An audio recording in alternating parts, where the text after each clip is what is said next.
अब देखो यहाँ पे ना कॉम्प्लेक्स हो जाएगा ये अभी और, ठीक है। अब देखो सबसे पहले जब आप इसे सॉल्यूशन करोगे तो पहला काम ये होगा भाई कि आपने ये देखा कि यहाँ से तो ये आपके पास बहुत सीधा सा है, बहुत ही मासूम सा।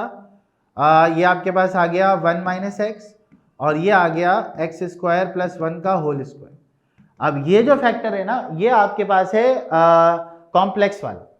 तो ये कॉम्प्लेक्स वाला है ना, तो ये आपको और मसला करेगा क्योंकि अब इस पे पावर 2 लगी हुई है, मतलब ये 2 दफा टूटेगा और 2 दफा टूटने पे ये क्या करेगा, 2 वैल्यूज ले लेगा। मतलब लंबा हो गया सवाल, और कुछ नहीं किया भाई, ठीक है ना। ए के नीचे तो 1 माइनस एक्स हो जाएगा। अब इसको पावर 2 को 2 दफा तोड़ोगे आप, बी एक्स प्लस सी हो गया divided by X square plus 1 and then फिर क्या होगा, डी एक्स प्लस ई हो जाएगा। ये देखो एक्स स्क्वायर प्लस 1 का होल स्क्वायर। समझ में आई बात। तो ये सवाल लंबा हो रहा है, लेकिन अगर आप इस चीज को देखो ना कि एक जो पैटर्न हम फॉलो कर रहे थे वही पैटर्न बार बार आपके पास रिपीट हो रहा है और हो कुछ नहीं रहा, बड़ी हो जा रही है इक्वेशन। तो अगर आपको सिंप्लीफाई करना आता है, आप अच्छे बच्चे हो, सिंप्लीफाई करना सीख चुके हो, तो आप बड़े आराम से इसको टैकल कर लोगे, ठीक है।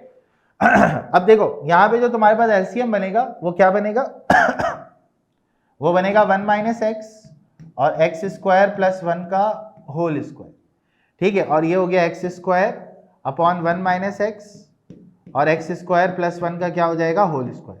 पहला काम तो ये यहां से कटा, एक्स स्क्वायर प्लस 1 का होल स्क्वायर आ गया, यहां से एक कटेगा तो बी एक्स प्लस सी, यहां पे 1 माइनस एक्स भी आएगा और 1 प्लस एक्स स्क्वायर भी आएगा। यहां पर ये मेरे ख्याल से ये कटेगा तो ये आपके पास हो जाएगा D x plus E into क्या होगा 1 माइनस एक्स। बच्चे देखो ये क्वेश्चन है बड़ा लंबा, तो उसको ध्यान से करना है, गलती नहीं होनी चाहिए। अगर गलती हो गई तो फिर फंस जाएंगे हम लोग, ठीक है। अब आप यहां पे देखो कि अब आपके पास पहले तो आप यहां से कोई वैल्यू निकाल सकते हो, नहीं निकाल सकते। अगर आप x की जगह 1 रख दो तो ये खत्म हो जाएगा और ये भी खत्म हो जाएगा। बिल्कुल यहाँ पे आप एक काम कर सकते हो, यहाँ पे आप x की वैल्यू 1 रख दो। जैसे आप 1 रखोगे देखो क्या होगा हमारे पास, यहाँ पे 1 का स्क्वायर हो गया, यहाँ पे a 1 का स्क्वायर प्लस का 1 हो गया, यहाँ पे b इंटू 1 प्लस का c हो गया, यहाँ पे 1 माइनस 1 हो गया और 1 प्लस 1 का स्क्वायर हो गया, dx प्लस ई हो गया और यहाँ पे 1 माइनस 1 हो गया। अब आप देखो यहाँ से ये और ये कैंसिल, ये और ये कैंसिल, ये पूरा 0 हो गया, तो ये 1 हो गया, ये 2a हो गया, तो a की वैल्यू आपकी 1/2 आ गई। सही है बरीरा, बात समझ में आई बेटा। देखो a की वैल्यू 1/2 निकल गई। अब आपके पास b बाकी है, c बाकी है, d बाकी है, e बाकी, ठीक है। लंबा सवाल है, मतलब करना तो है अब इसको, सही है। अब देखो इसको आपने करना है, ये पहले ये ब्रैकेट खोलो और इसको यहाँ मल्टीप्लाई करा दो, एक्स स्क्वायर प्लस का 2x प्लस का 1। अच्छा इसमें पहले ये करो भाई कि पहले बी एक्स प्लस सी को ऐसे ही छोड़ो, पहले बाकियों का मामला निपटाओ।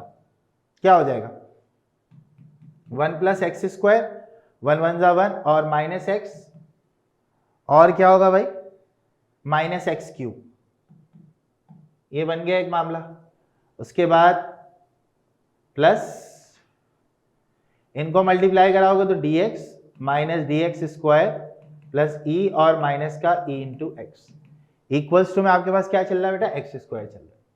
अब उसकी मेहरबानी है कि यहाँ पे उसने छोटी टर्म दी हुई है, वरना ये और अदाब हो जाएगा आपके लिए।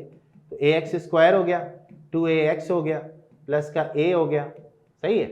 उसके बाद आपके पास bx प्लस सी हो गया, 1 plus X square minus X cube. उसके बाद आपके पास dx minus D X square plus E minus E X is equal to X, कि a times of X square minus 2x plus 1 plus, और हमने multiply कर लिया था bx plus C,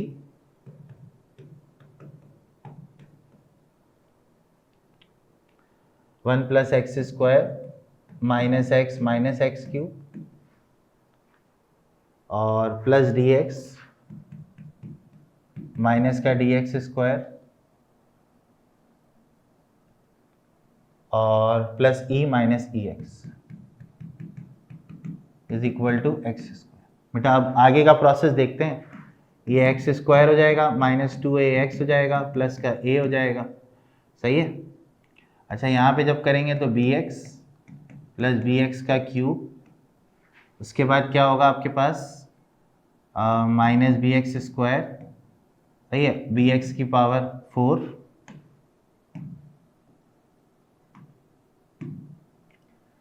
minus bx की पावर क्या हो गई 4, फिर c से करेंगे तो c हो जाएगा, cx स्क्वायर हो जाएगा, माइनस cx हो जाएगा, माइनस cx क्यूब हो जाएगा, सही है। उसके बाद प्लस का dx हो गया, माइनस dx स्क्वायर हो गया, plus e minus ex is equal to X square हो गया, सही है बरीरा। अब ये पूरी इक्वेशन बन गई है बेटा, और अब आपने यहाँ पे क्या करना है, कंपैरिजन करा करा के वैल्यूज निकालनी है। देखो ax स्क्वायर वाली कितनी टर्म्स है हमारे पास, ax स्क्वायर वाली हमारे पास है bx स्क्वायर, एक मिनट, ये bx से हुआ, फिर ये bx क्यूब हो गया, और ये bx स्क्वायर होगा, उसके बाद bx की पावर 4 हो गई, फिर c हो गया, फिर cx स्क्वायर और cx हो गया, उसके बाद cx क्यूब हो गया, dx minus dx square plus e minus ex is equal to X square. अब देखो यहाँ पे जो है ना हमारे पास एक जो इक्वेशन बनेगी वो बनेगी, देखो a, उसके बाद आपके पास माइनस b, उसके बाद एक बनेगा आपके पास प्लस का c, उसके बाद एक आपके पास बनेगा माइनस का d, एक्स स्क्वायर, यहाँ से ये बन गया। अब x वाले जो हैं वो आपके पास कितने हैं, एक x वाला ये रहा, यहाँ लिखते जाओ, माइनस का 2 है, उसके बाद प्लस का b, उसके बाद माइनस का c, उसके बाद प्लस का d, और उसके बाद माइनस का e, ये x वाले हो गए। इसी तरीके से x क्यूब वाले भी होंगे हमारे पास। x क्यूब वाले यहाँ पे कौन कौन से हैं आपके पास, x क्यूब में bx क्यूब है, a में तो है नहीं, माइनस cx क्यूब है, e में भी नहीं है, ठीक है, और x की पावर 4 में माइनस b x की power 4 is equal to X square. अब देखो आसानी हमारे लिए क्या हो गई है, बल्कि अभी और इसमें टर्म्स बाकी हैं, कांस्टेंट वाली टर्म्स हमारे पास रह गई हैं। x वाला हमने अलग कर लिया, x स्क्वायर वाला अलग कर लिया, x क्यूब वाला भी अलग हो गया एक तरीके से। थोड़ा लंबा सवाल है ये, तो ये तो अब थोड़ा सा मुशक्कत हमें होगी, सही है। एक्स क्यूब वाले जो हैं हमारे पास कितने हैं भाई, 2 हैं, तो यहाँ पे हो जाएगा एक्स क्यूब, और यहाँ हो जाएगा b माइनस सी, और यहाँ हो जाएगा माइनस b एक्स की पावर 4, ठीक है। और यहाँ पे जो कांस्टेंट वाले हैं उनको भी निपटा लेते हैं। कांस्टेंट हमारे पास क्या है, a है, सही है। उसके बाद क्या है, a के बाद हमारे पास c है, a plus C plus E, b तो मुझे नज़र नहीं आ रहा है यहाँ पर, b में कांस्टेंट नहीं है, सही है, is equal to X square. अब देखो बेटा बहुत सिंपल है, एक्स क्यूब वाली टर्म तो हमारे पास है नहीं है, ना ये x4 वाली है, तो आप यहाँ लिखोगे ऑन कंपेयरिंग, आसान हो गया ये थोड़ा सा, माइनस b एक्स की पावर 4, इधर आपके पास 0x4 है, तो ये तो कट गया, b की वैल्यू 0 आ गई, सही है बेटा। इसी तरह b माइनस सी, उधर एक्स क्यूब वाली कोई टर्म नहीं है तो 0, तो 0 minus C is equal to 0, तो c की वैल्यू भी 0 आ गई, तो b 0 आ गया, c 0 आ गया, ठीक है। अब रह गया भाई कौन, d और e, सही है। तो अब आप ये कर सकते हो, एक्स स्क्वायर वाले को कंपेयर करा लो, a minus B plus C minus D is equal to 1। तो देखो बेटा a की वैल्यू हम निकाल चुके थे, कितनी निकाली थी हमने a की वैल्यू, a की वैल्यू हमने निकाली थी ना यहाँ पे 1/2, b 0 है आपका, c भी 0 है, माइनस डी हो गया इक्वल्स टू 1 हो गया, तो minus D is equal to 1 minus half हो गया, तो minus D is equal to half हो गया, तो डी की वैल्यू माइनस हाफ हो गई, ठीक है बरीरा, सही है। अब डी आ गया, अब लास्ट रह गया आपके पास ई, और ई निकालने के लिए सबसे अच्छा तरीका ये कांस्टेंट को कंपेयर करा लो, a plus C plus E equals to 0, a की जगह आपका 1/2 आ गया, c की जगह 0 आ गया, और e निकाल लो बेटा, e की वैल्यू आपके पास माइनस हाफ आ गई, ठीक है बेटा, ये आपका आंसर आ गया। अब इसको आप पुट करा लो, कहाँ पे पुट कराओगे, इसमें पुट करा के सिंप्लीफाई कर लो इक्वेशन 1 में, आंसर निकल कर आ गया।